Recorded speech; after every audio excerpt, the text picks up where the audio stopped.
Corinthians chapter number 4.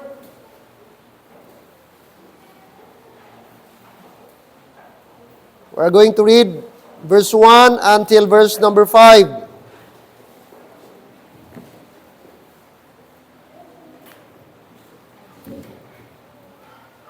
Chapter 4, verse 1 to 5.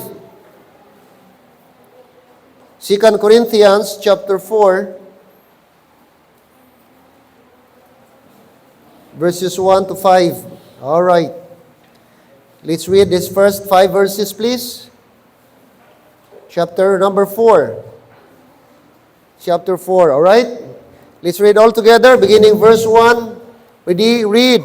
Therefore, seeing we have this ministry, as we have received mercy, we faint not, but have renounced the hidden things of dishonesty, not walking in craftiness, nor handling the word of God deceitfully, but by ministry of the truth, commending ourselves to every man's conscience in the sight of God.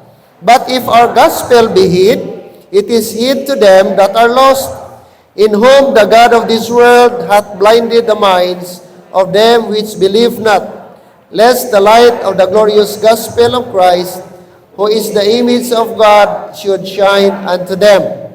For we preach not ourselves, but Christ Jesus the Lord, and ourselves your servants for Jesus' sake. Amen.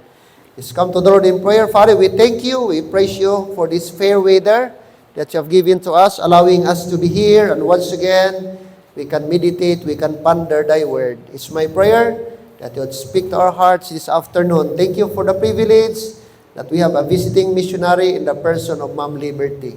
It's my prayer that you would bless her life, bless her health, bless everything, especially papers that she is preparing right now. And we pray that this team could flight as soon as possible. They could reach to their mission field, Lord, and they could launch out into this mission field, and they could start, Lord, the ministry, and hoping and praying, Lord, for your guidance and protection and enabling power. And I pray that someday the Kongson family could start pioneering work there, Lord, in Sierra Leone. And provide their needs financially, Lord, make them ready, mentally and even emotionally. I know it's not a joke to be a missionary in a foreign land. It takes courage, it takes the grace of God. But thank you, Lord, that you promise that your presence is with us until the end of the world. And be with us once again as we proceed this afternoon for a short message. I hope and pray we will be provoke, stir up once again about the ministry. Like Apostle Paul, we should not faint, dear Father. Be with us, and this is my prayer. We entrust to you everything in Christ's name. Amen and amen. Thank you. Be seated, please. Okay, parang pangit ang ating microphone. Paano kaya natin ito ma-improve, no? Ating mga mic. Masyadong, ang boses, no? Okay, now, courage in spite of the conflict. Okay, courage in spite of the conflict. Now, Apostle Paul, he mentioned that we have a ministry like him. Therefore, seeing we have this ministry. Okay, notice the word. And because we have the ministry, he said, we receive mercy, we faint not. Okay? So, notice the word faint not. Now, remember, in the ministry, there is always, mga struggle. No? Wala pong smooth na ministry. Tanungin mo yung mga senior pastor, Dr. G. Salva, ilang years na yan, no, mga naunang mga pastor. Now, it's only by the grace of God and mercy of God na nasustain at nanatili sila sa ministry. Hello. All right. That's why we are told in verse number 1, sabi dito, we faint not. We faint not. Huwag tayo pong manghihina. Amen? Huwag tayong manghihina. Ito yung encouragement ni Paul. Despite sa mga struggles, despite sa mga hardships na ma-encounter sa ministry, okay, not only sa mga pastors, not only sa mga missionaries, sa ating lahat. Now, in general, encourage tayo na we faint not. Now, chapter number 1, verse number 8, Paul is referring sa kanyang struggle. Look at verse number 8. Chapter number 1, verse number 8. Anong sabi ni Paul? Girecall niya yung kanyang experience. Sabi niya in verse 8, "For we would not, brethren," referring sa mga Corinthian believers, "have you ignorant of our trouble." Nais ko pong malaman ninyo, sabi niya. Our trouble, yung aming mga kapighatian, which came to us in Asia. So doon po ito nangyari sa Asia. Most likely, doon po ito sa Turkey, which is the modern Asia Minor. Ngayon, nung nandoon pa siya. That we were pressed out of measure. Talagang nabibigatan sila. Mabigat yung kanilang pinagdadaanan. We press up, nung kanyang pagka-term ito, press out of measure, para bang gikrush sila, para bang pinipiga sila. Above strength, no, na halos higit sa kanilang makayanan, yung kanang beyond sa kanilang capacity. Above strength, na halos talagang pigang-piga sila. In so much, ang sabi niya, that we despaired even of life.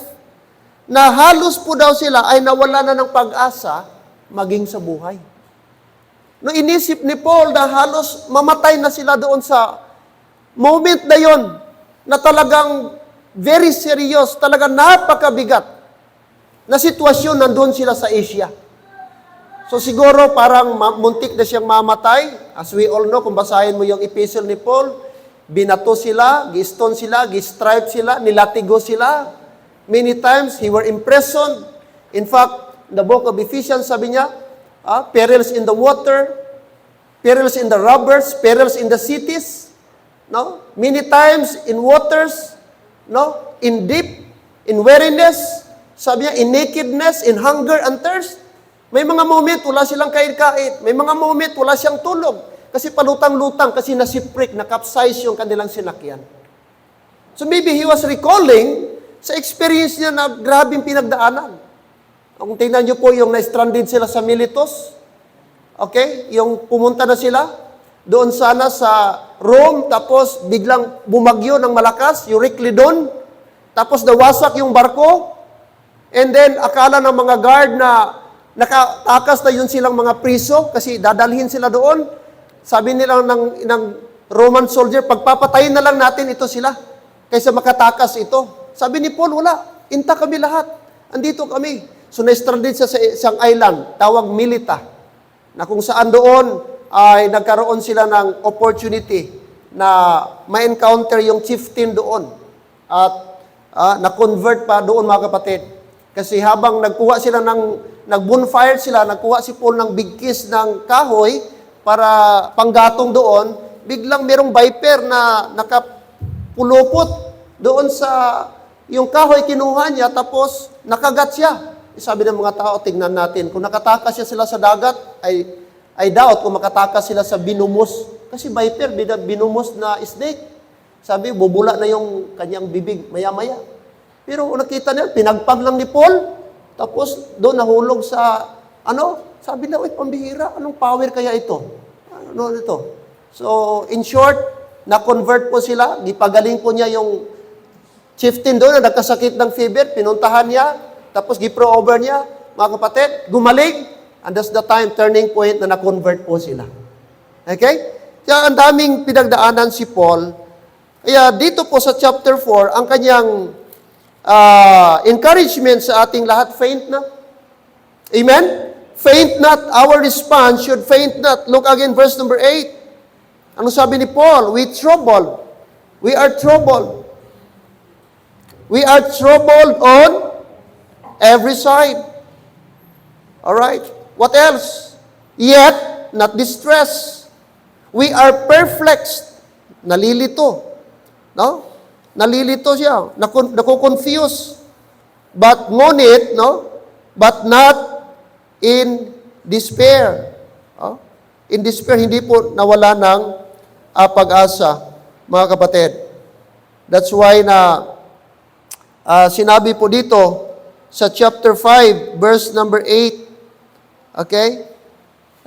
Atin din pong makita, or rather, chapter 1, verse number 6. Balik tayo chapter 1, verse number 6. Ano pang sabi niya? Look at verse 6. And whether we be afflicted, it is for your consolation and salvation, which is effectual in the enduring of the same sufferings, which we also suffer, or whether we be comforted, it is for your consolation and what? Salvation. Salvation. Verse 16. Verse 16. Anong sabi sa verse 16? Alright? Verse number 16. Sabi ng verse number 16, and to pass by you into Macedonia, and to come again out of Macedonia unto you, and to you brought on my way toward, Judea. So ito yung mga lugar na kung saan na minister ni Apostle Paul. Apostle Paul. Now, anong response natin? Meron tayong sabi dito, we have a glorious ministry. We have a glorious ministry, mga kapatid. Okay, first of all, according to verse 1, bakit courage despite of the conflict? May three things na dapat nating i-consider this afternoon. Kung meron tayong glorious ministry, i-consider ni Paul na ang kanyang ministry na gi-entrust the Lord is glorious. Therefore, seeing we have this ministry, as we have received mercy, we faint not. Why we should not faint not? Sabi dito. So number one, first of all, if we consider that this ministry is glorious, mga kapatid, number one, it keep us from being a quitter. Amen? It help us and keep us from being a quitter. So kung i-consider natin ang ating ministry na glorious po yan, sabi dito, sabi Apostle Paul, he confessed to the Corinthians that these trials in Asia, titignan natin, that almost brought him to despair. But in spite of his great gifts and vast experience, Paul was human and subject to human frailties. But how could he lose heart when he was involved in such a wonderful ministry? At sabi pa dito, would God have entrusted this ministry to him so that he might fail? No. Of course not, mga kapatid. Hindi na mag-entrust ang Panginoon sa atin ng ministry na hindi tayo niya i-equip. Sabi pa dito, with the divine calling came the divine enabling. So kung tinawag daw tayo ng Diyos, siya din po ang mag-equip sa atin. Siya ang mag-enable sa atin.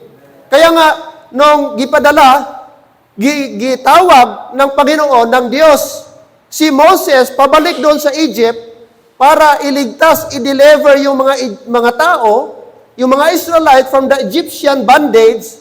Gi-question ni Moses, Lord, I am slow to speak. Who am I? Sabi niya, sino ba ako? Okay? Tinanong siya ng Panginoong Diyos, sino bang gumawa? Sino bang naggawa ng tang mo? Di ba ang Diyos din? Okay? Kaya, kapag pala tayo, mayroong task na i-entrust ang Panginoon sa atin, may mission tayong gagawin, si Lord din ang bahala sa atin. Ang ating inadequacy, ang ating inadequate ba? Yung mga kakulangan natin, si Lord ang pupuno. No? At alam niyo po, mas makita ang glory ng Panginoong Diyos yung may handicap ka na gamitin ka niya. Kaysa yung equip ka o yung matalentado ka, tawag dito, talented ka, intellectual ka, smart ka na tao, minsan ang flesh ang mawida. Ang flesh ang makita, ang sarili ang mag-glorify, hindi si Lord. Kaya nga sabi niya sa Corinthians, he uses the simple to confound the wise. Yung mga bagay na base things, mga bagay na para sa iba walang kwenta, gagamitin para ng Panginoong Diyos to confound the wise. Okay? Kaya salamat sa Panginoong Diyos, may mga pastor na kahit para sa atin ba, parang hindi qualified, pero qualified sa Panginoon. Kasi si Lord ang nagqualify para sa atin sa ministry. Alright? Hindi ang tao. Kaya ang atin lang, willing lang tayo mag-response. Si Ma'am Liberty, kung titingnan natin, hindi na dapat ang kanyang edad. Pero sa Panginoong Diyos, walang retirement eh. Ang retirement natin, rapture. No?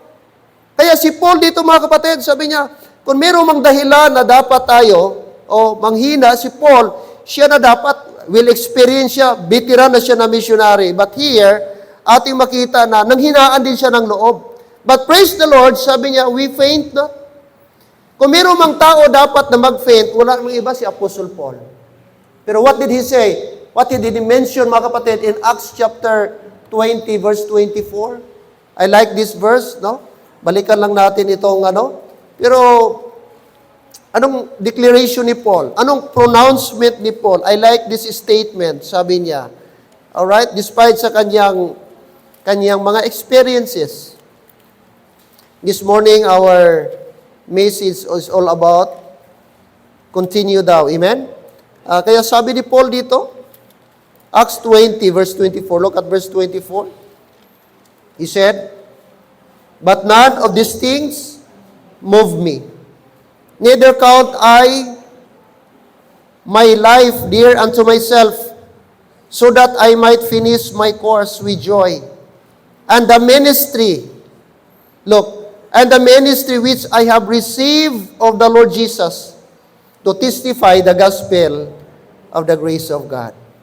Amen? So yung desire ni Paul. Now if you look at Paul,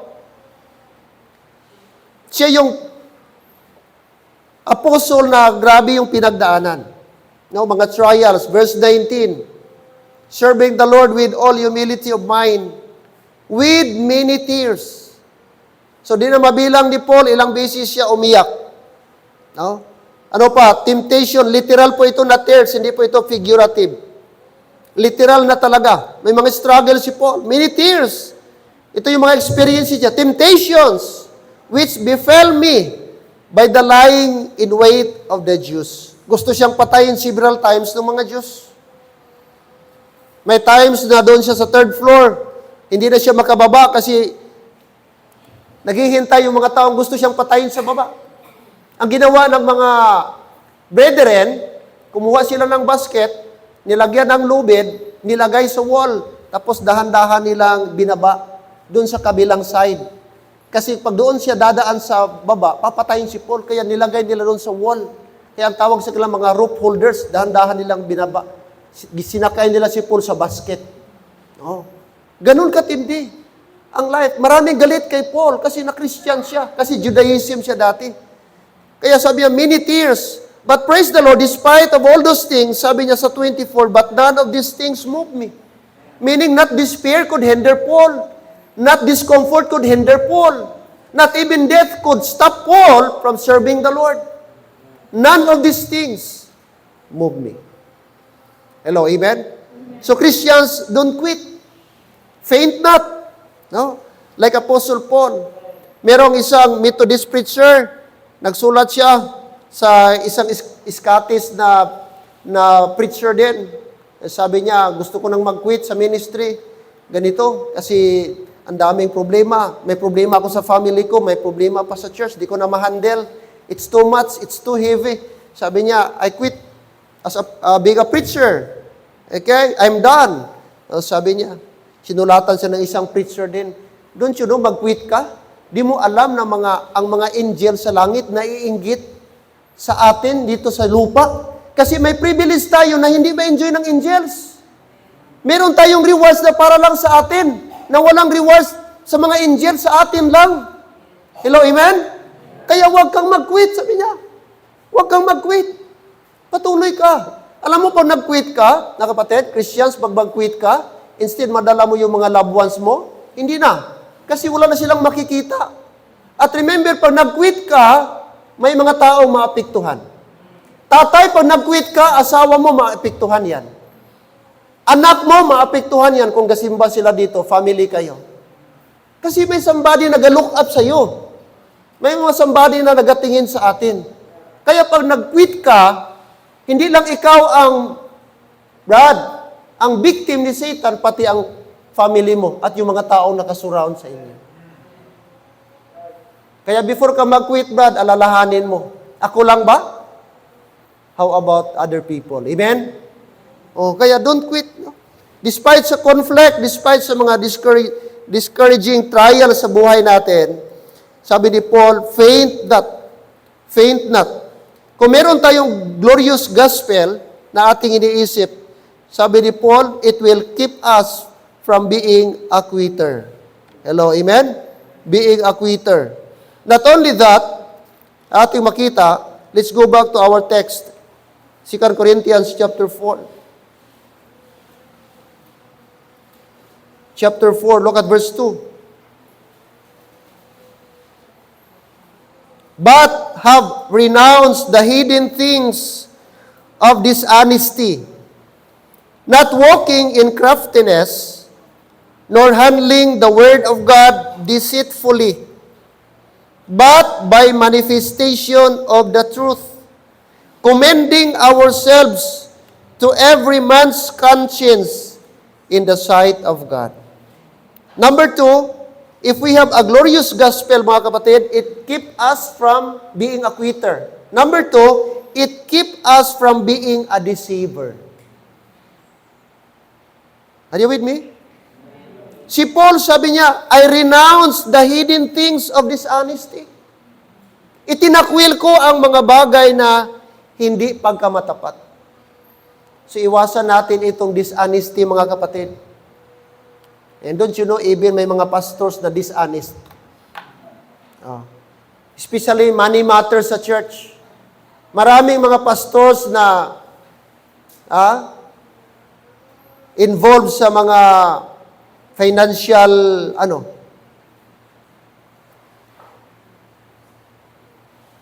problem. Nasira dahil sa finances. Isa sa qualification ng pastor, sabi, not filthy lucre. Amen? Not filthy lucre. Not covetous. Kakalungkot, itong first fruit ngayon na concept, masyadong na-abuse. May mga pastor na sabihin, mag-first fruit tayo para magkaroon ng Fortuner. Magkaroon ng sasakyan. Hindi masama magkaroon ng sasakyan ang pastor, but make sure na hindi gagamitin ang mga membro. Higit lalo, hindi pipilitin. So, mali na yung magiging covetous na tayo. Ganon. Hello, amen? Mga kapatid, gamitin natin ang pira ng Diyos sa tama. Gamitin natin sa gawain ng Diyos. Gawitin natin sa ikakapuri ng Diyos. Pag money matters, dapat ingatan natin, sagrado yan. Banal yan ang pira ng Diyos.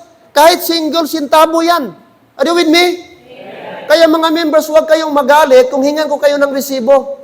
May request si pastor, pinabili sa inyo, dapat is OP yan, maghingi ka ng UR.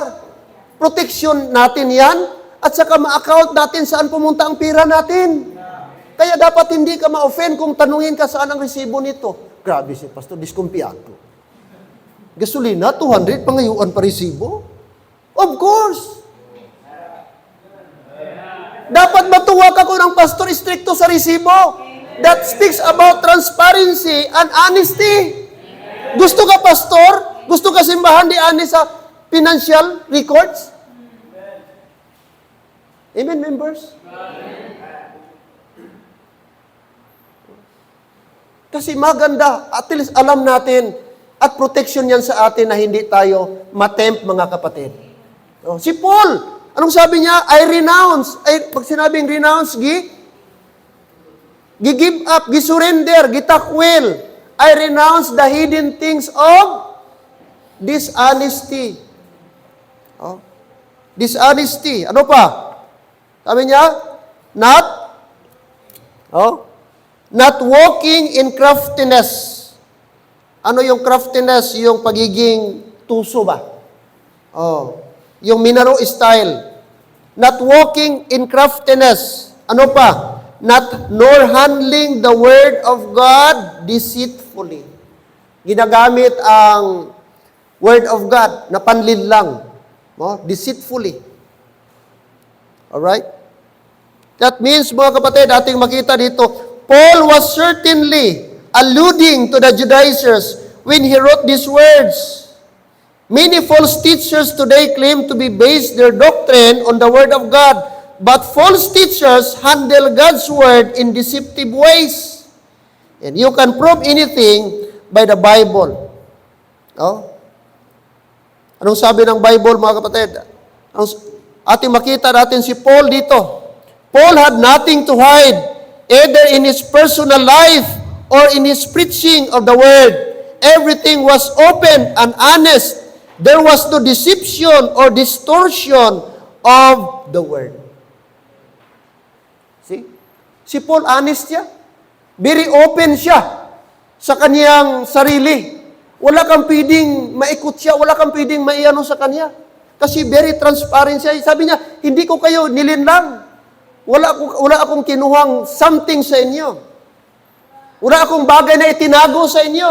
Hindi ko kayo ginamit para magkapira ako. Don't you know, may mga simbahan din na ganun. May mga pastors na ganun. For the sake of support, ganito. So si Paul, makita po natin, open siya. Open ang kanyang buhay. Kaya gi-challenge yung mga Corinthian believers. Sabi, pwede nyo akong scrutinize. Okay?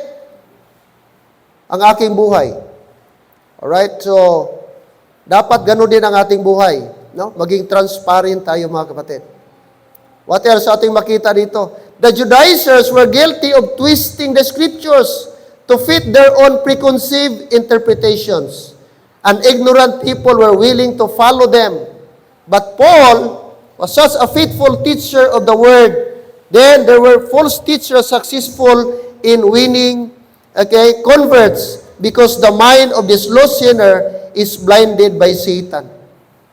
Verse number 3, but if our gospel be hid, it is hid to them that are lost.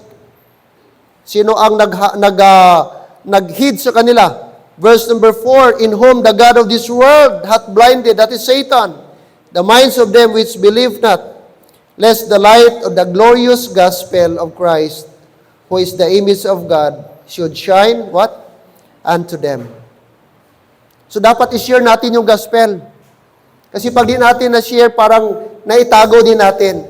Kaya kailangan tayong mag-soul winning. Bakit tayo may mga missionaries? To spread the gospel. Huwag nating i-withhold ang gospel. Itong mga flags na ito, representing countries, representing people in different areas and languages and cultures. Pag-pray natin. No? Ang Africa, napakarami pang country dyan na wala pang mga missionary. Salamat, meron ng Botswana tayo. Okay, in the person of missionary Harley Andiliosa. Okay? I don't know, Madagascar, kung meron na ba dyan. Salamat, meron tayong doon sa Zanzibar, missionary John Coronel and missionary Peter Rivera. Marami pang area. Marami pang mga lugar. Not only Asia, not only Africa, even Europe, mga kapatid. Marami pang country na wala pa pong missionary, wala pang pure gospel. Alright? So, if you have a glorious gospel, it keeps us from being a quitter. If we have a glorious gospel, it keeps us from being a deceiver. And third and last, look at verse 5 and 6. For we preach not ourselves, but Christ Jesus the Lord, and ourselves your servants for Jesus' sake. Verse number 6, for God who commanded the light to shine out of darkness, hath shined in our hearts, to give the light of the knowledge of the glory of God in face of Jesus Christ. Third and last, it keeps us from being a self-promoter. Amen? It keeps us from being a self-promoter. Paul says, for we preach not, what? Ourselves, but Christ. So dapat sa pulpit, ang mataas dito, hindi ang tao. Hindi ang pastor. Amen? Dapat ang ma-promote sa pulpit, dapat si Jesus Christ. Dapat every preaching, si Jesus Christ ang preeminence. Ngayon, pinaikli pa daw ang misa ngayon. May bagong order si Pope sa mga Catholic priest na dapat hindi na daw habaan ang humili ng mga pari. Oh, mahaba ba? Kasi ang 20 minutes daw mahaba na. Grabe, no? Paiklian. Di na daw maglampas ng 10 minutes. Pambihira. Ano na lang kaya yung 10 minutes? Pagbasa pa lang ng Bible, ubos ng 10 minutes. Ano na lang yung na-preaching? Kay marami na daw ang gasimba na inaantok. Oh. Kasi ang pare naga-narrate na lang. Naga-storytelling ba? Oh. Hindi na si Lord. Oh, hindi na ang Word of God ang kanilang naririnig sa pulpit. Kumbaga, experience na lang ng pare. Which is true naman mga kapatid, hindi naman sa pagano. Dapat dito sa pulpit, ang message dito, dapat si Lord. Dapat Word of God ang mapakinggan. No? May mga pastor din na ako na lang lagi. No? Ingatan natin yan, magbantay tayo. Every time dito tayo sa pulpit, dapat hindi ako, dapat hindi ang bida dito ang tao. Dapat i-promote natin si Lord. Si Paul sabi niya, for we preach not ourselves, but Christ.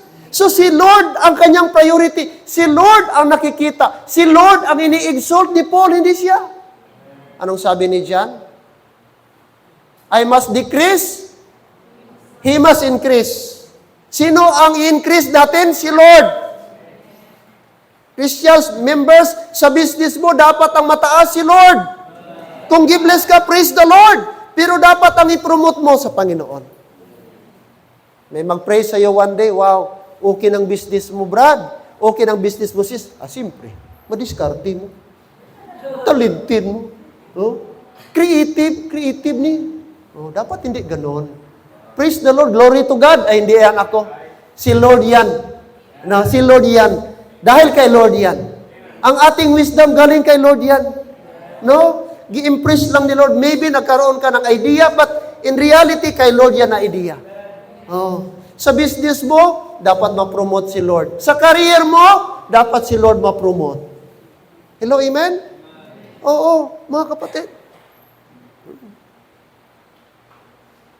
Ano ka man, mga estudyante, na honor ka man, cum laude, magna cum laude, anong pinakahis? Suma ba yan? Suma ba ang pinakataas? Suma, no? O suma cum laude?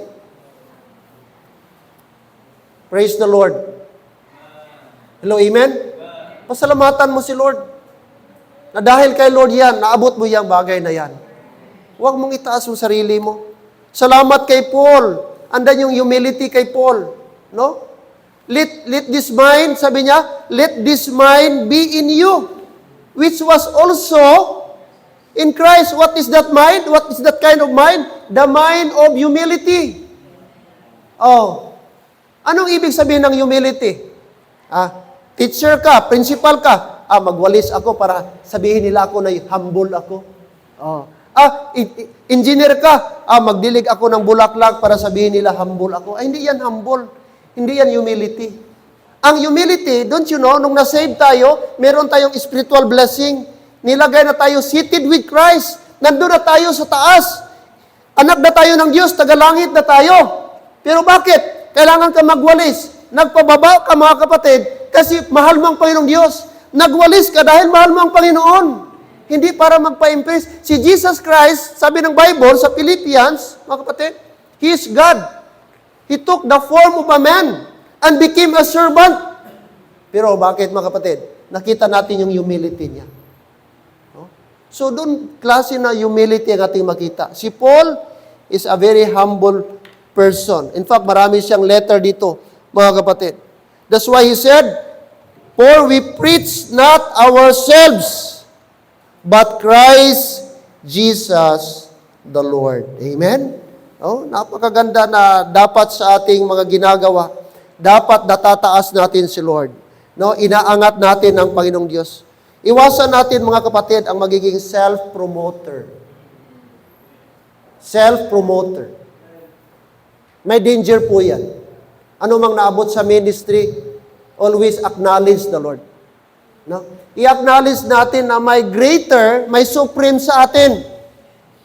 Hello, amen?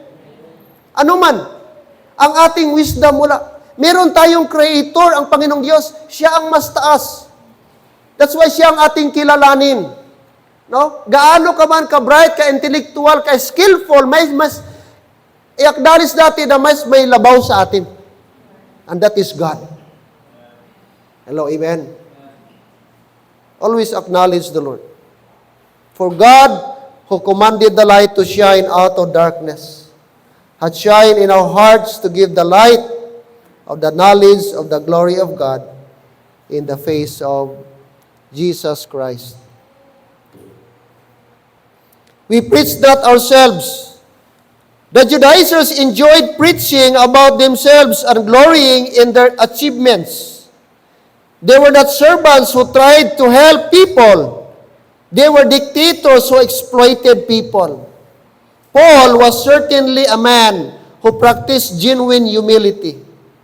He did not trust in himself. Look at chapter 1, verse number 9. 2 Corinthians chapter 1, verse 9. Anong sabi ni Paul? But we have the sentence of death in ourselves, that we should not, what? Underline that phrase, that we should not trust in ourselves, but in God which raiseth the dead. So wala siyang, di ba ang tao ngayon, ano ng tao ngayon, yung kanilang common ngayon? Ano ang kanilang mindset ng tao? Magtiwala ka lang sa sarili. Kaya mo yan, basta magtiwala ka lang sa sarili. Ang ginapromote sarili, ang kanilang tiwala napunta sa sarili, hindi sa Panginoon. Oh, basta magtiwala, wala kang kaba, basta magtiwala ka lang, kaya mo yan. Oh, ganun ang secular mindset sa mundo. Ang mindset nila sarili, hindi sa Panginoon. Sa mga unbeliever, hindi ka makarinig. Thank you, Lord. Merong na-trending na isang vlogger na bakit, sabi niya, bakit pag naka-achieve ka, bakit laging mag-thank you kay Lord? Bakit dapat i-acknowledge si Lord? Bakit si Lord? Ikaw naman yung naghirap. Ikaw naman yung nag-ano talaga doon. Bakit si Lord? Ay, maraming nagbasa kanya. Oh, kahit ako minsan, ako klaseng taong ito na mindset. Bakit ka mag-thank you kay Lord? Kita mo? Di niya naintindihan ang buhay. Di niya naintindihan, for without me, you can do nothing. Kaya kung naintindihan mo na mayroong supreme being greater than you, dapat i-acknowledge mo ang Panginoon sa buhay mo. Hindi ka pwedeng confident sa sarili mo. Anything and everything dapat kilalanin natin ng Diyos. Kaya kung wala ang Diyos, kapatid, di mo yan maabot. Oh? Pero siya, makita mo. Maling mindset.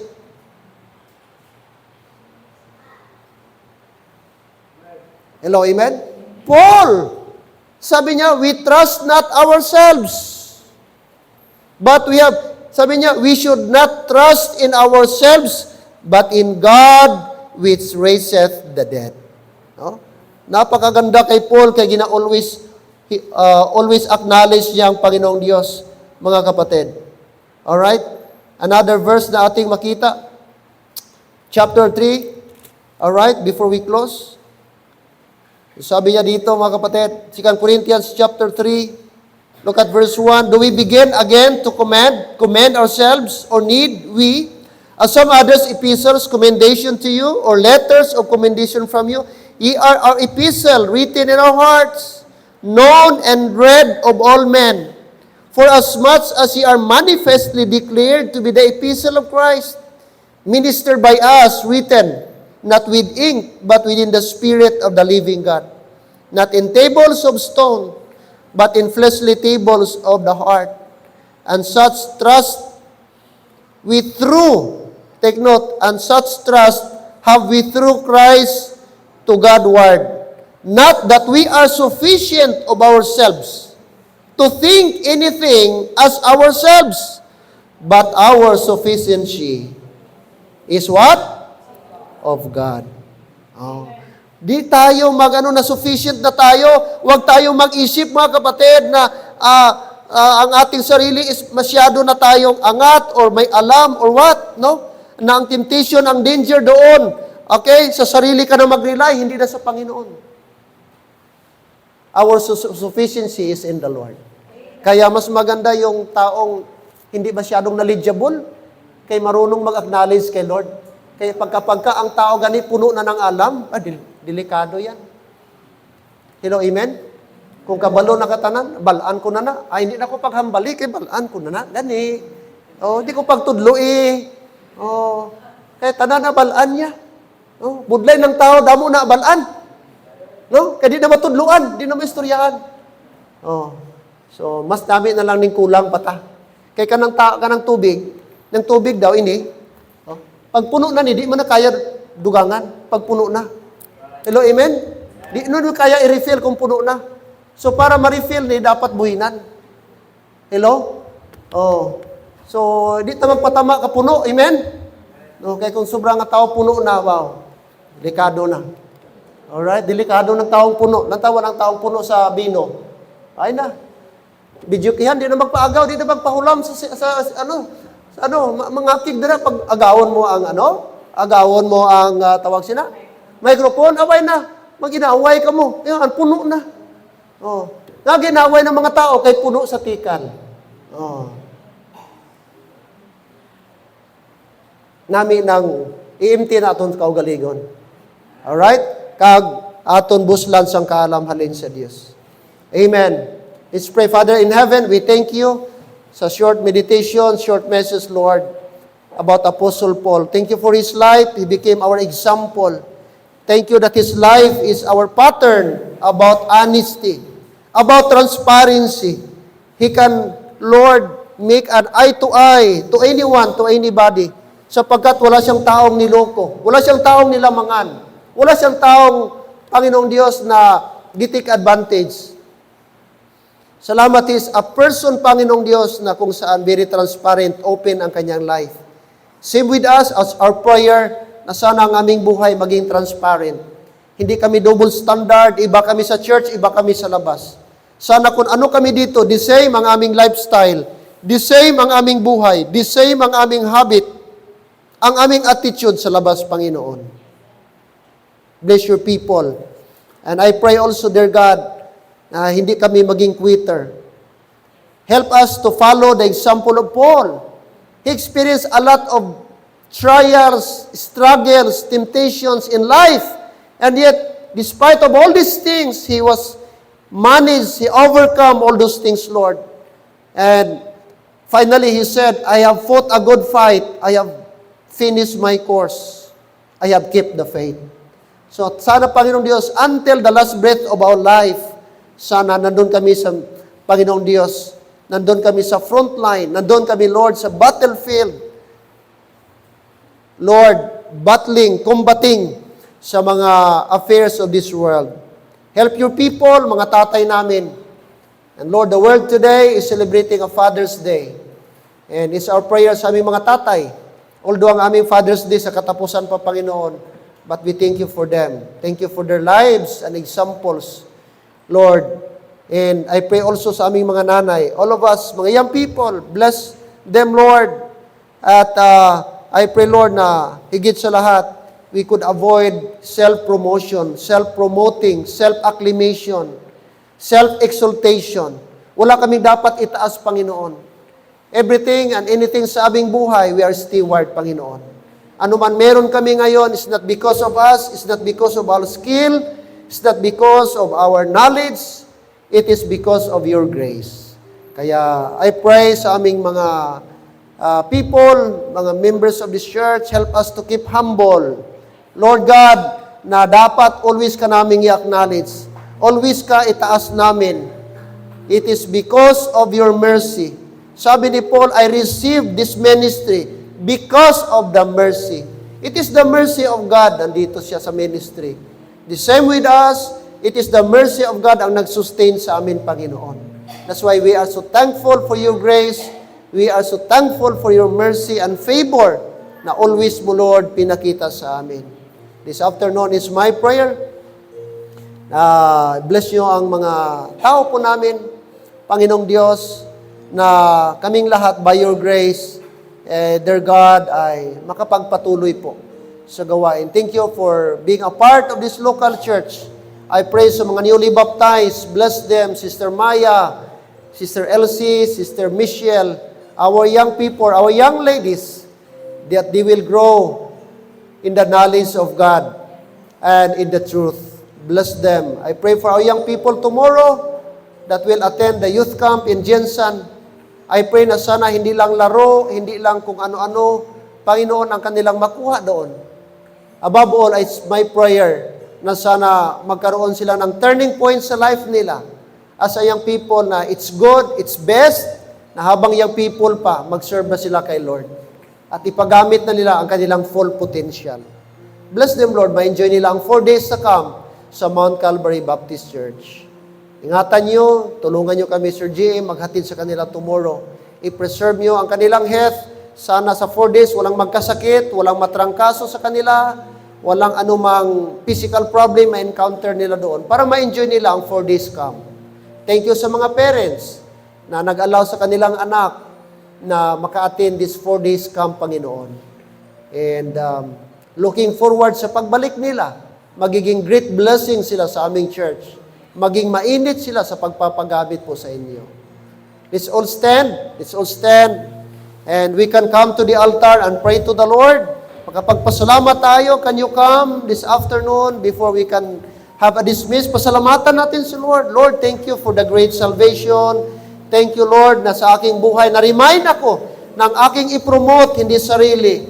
Hindi ako ang aking sarili ang itaas. Ano mang maabot natin, always realize na dapat ang ating itaas, ang ating i-promote, mga kapatid, ang Panginoon. Matuwa, mag-glorify si Lord sa mga taong nag-acknowledge sa Kanya. The Bible says, whatsoever you do, whether you eat or drink, do all for the glory of God. So ang Panginoon ang dapat nating i-glorify. Amen. Amen. Praise the Lord. Young people, come. Thank the Lord. Pasalamatan mo siya. Gisave ka niya, gipreserve ka niya, at nais ng Diyos pa magamit ka niya. Maybe gusto mong mag-choir, then you can come, you can join, you can surrender your life. It's good na habang bata tayo magamit ating potential sa Panginoon. Huwag mong antayin na magtanda ka tsaka ka magpagamit. Why not ngayong young people ka pa, magpagamit ka na kay Lord? Yes, amen. To be a choir ministry, to be in the choir ministry is a blessing. In a blessing.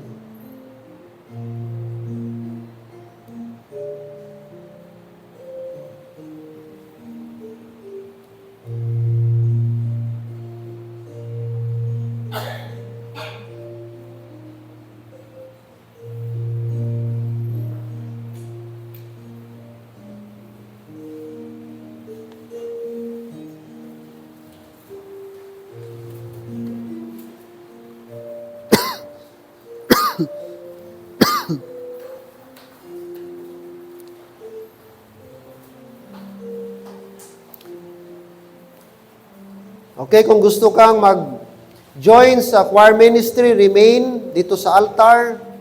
Sa mga willing magpagamit kay Lord in the music ministry, stay for a while if you want your life to be used by God. Sa anumang area sa buhay, sa ministry, sa church, you can be a big part. God is looking for somebody who is willing na magpagamit kay Lord. Amen. Our great, eternal, and loving Father, we thank you for this afternoon. We thank you for the short message that you have given to us through the life of Apostle Paul.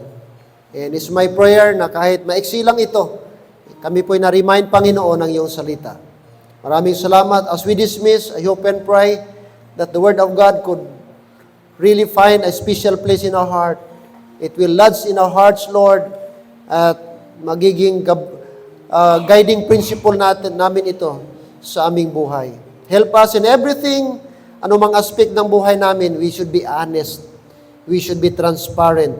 Because there is a blessing sa mga tao na honest, Panginoong Diyos. Help us in our mga dealings, whatever it is, ay Panginoong Diyos, we should be honest. Before I close, those of you who are willing to be part of the choir, you can once again come forward. You can surrender your life, commit your life to God. You cannot be a choir member without committing your life. Hindi mo yan kaya kung sarili mo lang. It takes the grace of God para makapagpatuloy ka, kapatid, sa gawain ng Panginoong Diyos. Amen. Who else? Who else? God is looking somebody, and it's a privilege, it's a blessing na habang young people ka pa magamit. Even, hindi lang young people ang choir. Ito'y open sa lahat na edad. Mapa-senior ka man, whatever, lalaki, babae, God can use you. God can use you. Anybody is welcome. God is looking for somebody who is willing na magpagamit ka, Lord. Father, we thank you for these people. Thank you for their courage. Thank you for their commitment, surrendering their lives, entrusting their lives to you to be part of our choir ministry. Bless them. Help them. I know na may mga times na conflict minsan sa pag-aaral nila. Help them, Lord, na despite sa kanilang kabisi sa trabaho, kabisi sa kanilang studies, hindi nila ma-sit aside, hindi nila ma-neglect ang kanilang greatest ministry, which is to be part of our choir ministry. Thank you so much. I entrust to you this Lord, these people, these folks, this afternoon to you. Help them, Lord, na ma-manage nila ang kanilang time, and they will be committed member of our choir ministry. Thank you. We love you. We thank you, Lord, for all the things that you have done to us. In Christ's name we pray. Amen. And amen. Okay, harap mga kapatid. Praise the Lord. Oh, wow. Amen. Glory to God. So, meron tayong nadagdag na 5. 4 na babae, 1 men. Glory to God. Okay? Oh, praise the Lord. Glory to God. To God be the glory. So, welcome. Okay, ang iba dito, mga balikbayan na. Kasi may mga studies. Ito si Tintin at saka si Anami. Salamat na makabalik sila. First time natin si Mary Chris, si Sister Kim, and of course ang ating men, Brother Marvin. Amen. What a blessing, what a blessing. Amen. Congratulations. Thank you. Pwede na makabalik. Glory to God. I-pray natin, mga kapatid. Amen. Kasi ang kaaway, may mga bagay na maghinder. But